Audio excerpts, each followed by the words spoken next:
On this issue, Mr. Buddy Carter. The distinguished gentleman from Georgia is recognized for 3 minutes.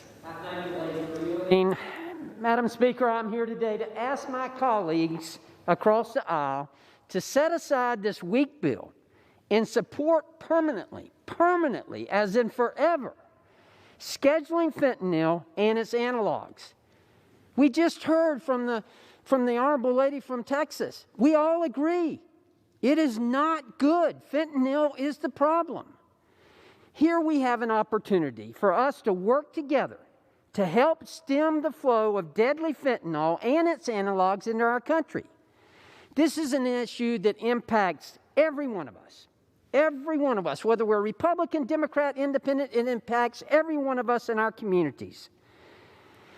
Just last week in my home state of Georgia, the Georgia Attorney General announced that he's investigating fatal drug overdoses blamed on counterfeit medications laced with fentanyl and its analogs. These individuals bought illegal products they believed to be Xanax, Percocet, and oxycodone. Overdoses like this happen every day all over the country.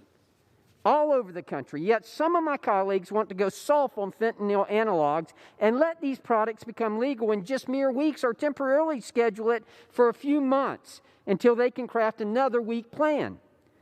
How can anyone seriously argue that a drug 50 times more potent than heroin, and which almost always proves fatal when ingested, should ever be legal?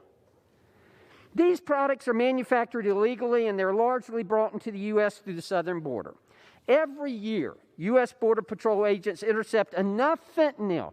Every year, U.S. agents intercept enough fentanyl and its analogs to kill every single American several times over.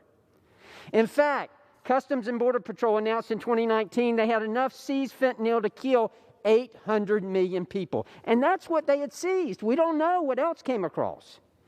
I visited the border last week to see the crisis firsthand.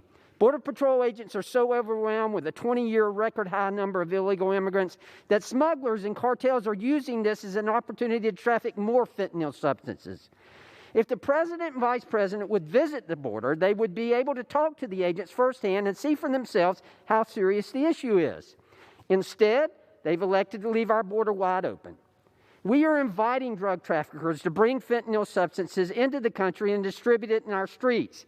This should not be a partisan issue. Fentanyl does not discriminate. It does not. The individuals manufacturing and distributing fentanyl and its analogs are criminals, and they are getting our neighbors killed. This is not an issue that's going away. It's only getting worse. The CDC reports that there were enough overdoses last year than any single year before. This is the time for us to crack down on fentanyl-related substances, and I hope we will do that. Thank you, Madam Speaker, and I yield back.